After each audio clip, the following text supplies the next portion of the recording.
Assalamualaikum ya akhi ya ukhti. Assalamualaikum warahmatullahi wabarakatuh. Bagaimana kabarnya anak-anak semua?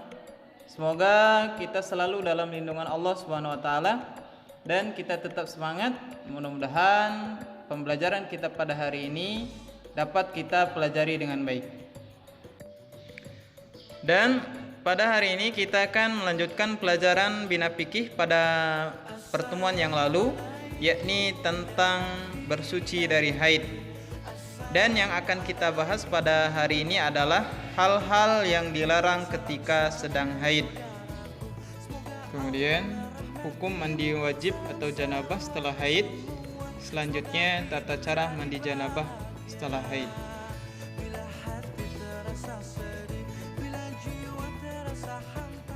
Selanjutnya, sebelum kita mulai pelajaran pada hari ini, mari kita berdoa bersama-sama.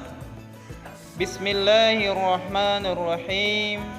Rabbis shrahli sadri wa yassirli amri wahlul 'uqdatam min lisani yafqahu qawli. Rabbi zidni ilma warzuqni fahma. Amin ya rabbal alamin.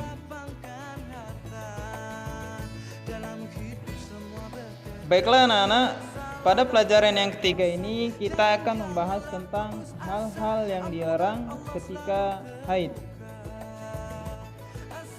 Pada saat wanita sedang mengalami haid, maka posisi hal tersebut bahwasanya dalam keadaan yang tidak suci. Maka ada hal-hal yang dilarang di dalam agama Islam. Di antaranya adalah yang pertama, wanita yang sedang haid maka dia dilarang untuk melaksanakan sholat, baik itu sholat wajib maupun sholat sunnah.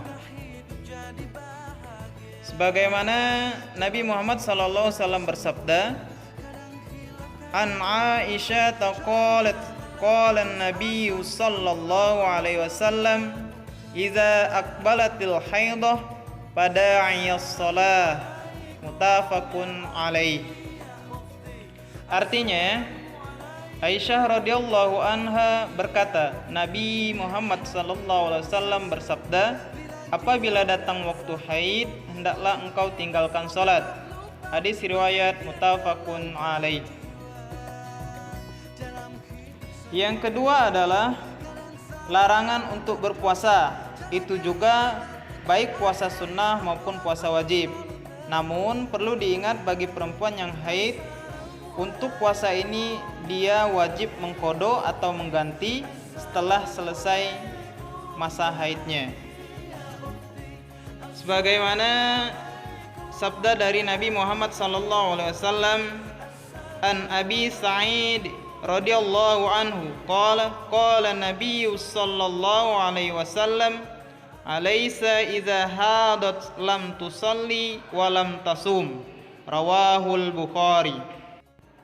Artinya, Abu Sa'id Al-Khudri berkata, Rasulullah sallallahu alaihi wasallam bersabda, bukankah wanita yang haid tidak mengerjakan salat dan puasa? Hadis riwayat Bukhari. Yang ketiga adalah wanita yang sedang haid dilarang untuk berdiam di masjid. Namun bila hanya melintas masih diperbolehkan asal tidak akan mengotori masjid tersebut. Sebagaimana sabda dari Nabi Muhammad sallallahu alaihi wasallam, An Aisyah radhiyallahu anha taqulu, faqala Rasulullah, fa inni la uhillul masjida li ha'idi wala junub. Rawahu Abu Daud. Artinya, Aisyah radhiyallahu anha berkata, Rasulullah sallallahu alaihi wasallam bersabda, sungguhnya saya tidak menghalalkan masjid bagi orang-orang yang sedang haid dan orang-orang yang sedang junub. Hadis riwayat Abu Daud.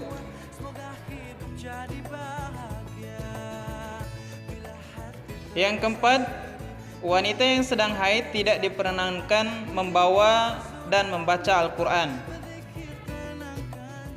Sebagaimana sabda dari Nabi Muhammad sallallahu alaihi wasallam, An Ibni Umar radhiyallahu anhu anin Nabi sallallahu alaihi wasallam qala la taqra'ul haidu walal junubu minal Qur'ani syai'a. Artinya, Ibnu Umar radhiyallahu anhu berkata, Nabi Muhammad sallallahu alaihi wasallam bersabda, perempuan yang sedang menjalani masa haid dan orang yang sedang dalam keadaan junub tidak boleh sama sekali membaca Al-Qur'an. Hadis riwayat Tirmizi. Kemudian yang kelima adalah larangan bagi wanita yang sedang haid adalah tawaf atau mengelilingi Ka'bah, baik tawaf wajib maupun tawaf sunnah. Sebagaimana sabda dari Nabi Muhammad sallallahu alaihi wasallam, an Aisyah taqalat qala Rasulullah sallallahu alaihi wasallam faf'ali ma yaf'alul hajj ghaira alla tatufi bil baiti hatta tadkhuri. Muttafaqun alaih. Artinya, Aisyah radhiyallahu anha berkata, Nabi Muhammad sallallahu alaihi wasallam bersabda, kerjakanlah sebagaimana orang yang menjalankan ibadah haji kecuali mengerjakan tawaf di Ka'bah sehingga kamu benar-benar dalam keadaan suci. Hadis riwayat muttafaqun alaih.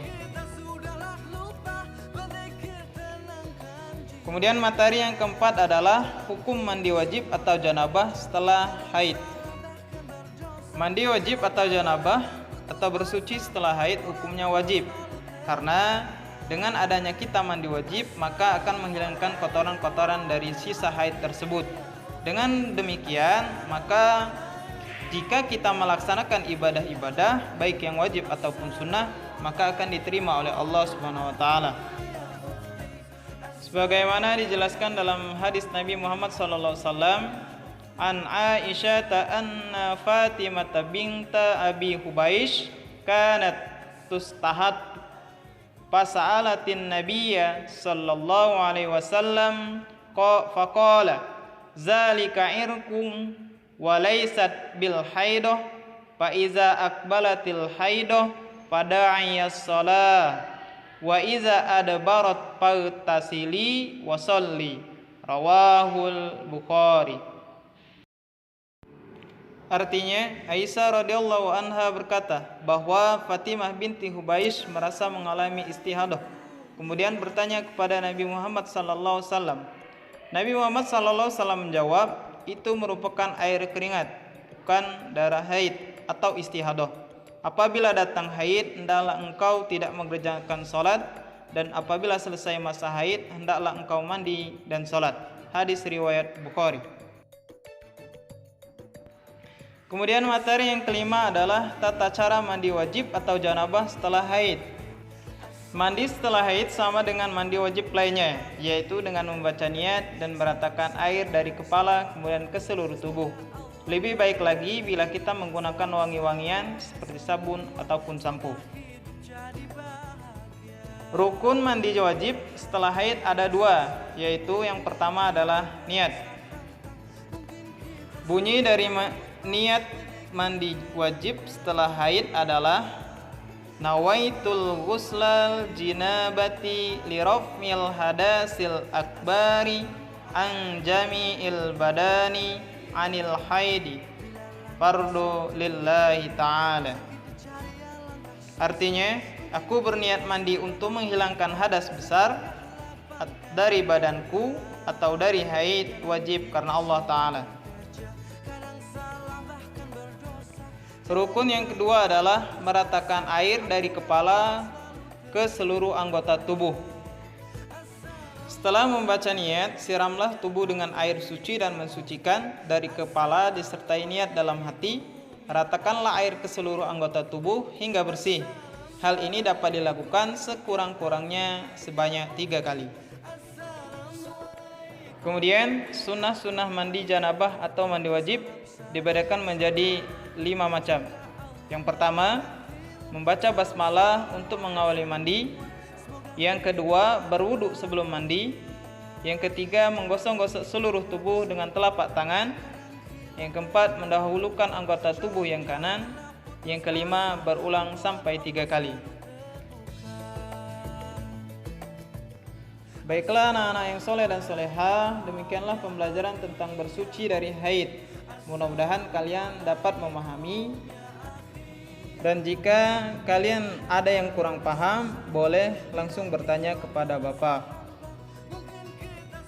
Dan terkhusus untuk anak-anak yang perempuan, ada baiknya jika kalian mengenai bersuci dari haid, kalian bertanya pada orang tua kalian masing-masing. Baiklah, kita tutup pelajaran kita pada hari ini dengan baca lafal hamdalah. Alhamdulillahirabbil alamin.